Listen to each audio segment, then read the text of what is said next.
Well, there's a question here from Helen that I think is really useful. Helen Lawson, thank you for the question. It's a really good one. Helen says, I've been asked to collaborate on a book, but fear I might be very thin-skinned to feedback. How do you cope with negative feedback? And I know we've had a few chats about this, but how do you cope with it?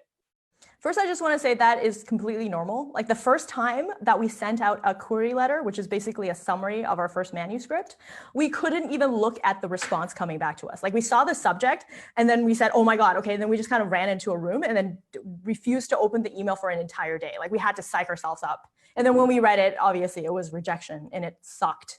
And then we were sad about it for an entire week. So it's perfectly normal to feel that in the beginning.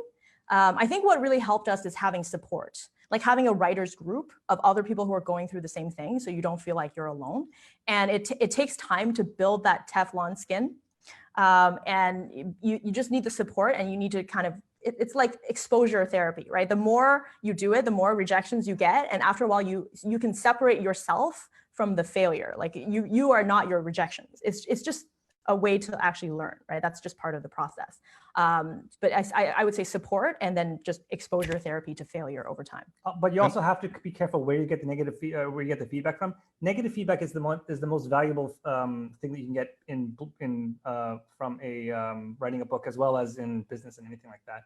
But you have to be careful of where it's coming from. If it's coming from another person who is kind of in the same boat as you, like a novice, it's not nearly as valuable. You kind of need to seek out people who are better than you to act as a mentor, because then that feedback is very, very, very valuable. When they say this character is not working for this other reason, then that really means something. But if it's just your cousin saying like, oh, put more vampires in, it's like, that's not useful. We actually had a rule that was quite helpful later on for like figuring out what feedback is useful and which ones are not. Because sometimes you get feedback from literary agents that's saying, this character is very strong. And then another agent will say, this character is too weak. And you're like, they're all opposing views. How could that be? Because it's subjective. So then we made the rule that if like we send it out to a bunch of readers and the same piece of feedback keeps coming back, then we know that it's something we need to fix. But then if one person says one thing, another person says the opposite, then we get to choose, because it's just subjective. Yep. It's not valid. What about the, I mean, you've got thousands of subscribers, the people that leave comments on your social media or on the blog. Have you experienced any negativity or any nasty stuff that comes through social media and so on? And how do you handle that? Is it a similar approach, or do you do something different there? I don't know, does 1,000 hate comments on CBC, which is like the CNN of Canada account, where everyone's like, you're like, I hate you, you're terrible, you probably have a rich daddy and that's why you're rich, and like 1,000 hate comments, does that count? Yeah, so it's, yeah, that would count. I guess that's in that territory, yeah. So that is significantly less useful, because again, they will just say like opposite things. The same people will say, oh, I love this article, other people, I hate this article.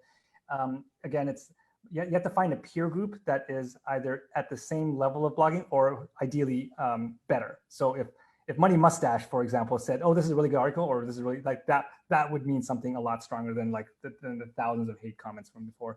Because when you are trying to write a blog, hate is not necessarily a bad thing, because when you are trying to write something on the internet, what you're trying to get is elicit an emotional reaction, and a reaction of some kind of thing.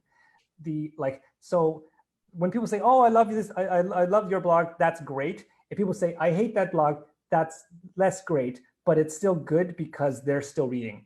The worst reaction is indifference, right? So that's kind of why it's, especially when it comes to finance blogs, I keep telling people, take a stand on something, because a lot of people just kind of say, here's how a 401k works, and they don't have any opinions, they don't take a stand on everything because they just want to be neutral and please everyone, which just ends up with everyone just bored and leaving. So you have to kind of take a stand on something, and if the hate mail comes, then that's actually a sign that you're doing it right. Right. Is that how you grew the Teflon skin? Because you believed in what you were doing? Was there anything else in the early days? You know, those first few nasty comments that came through, how did you make sure that you stayed? How did you make sure that you got up the next day and kept writing, I guess was what was on my mind. Because I'm a vindictive bitch. And I'm like thinking, okay, I'm gonna prove every single one of you wrong. And then I'm gonna like take my success, wrap it around a lollipop, and then just send it to you, because you can just suck it. Yeah. Which is the probably the cleaner version of the other version that I've heard, which I kind of love both. So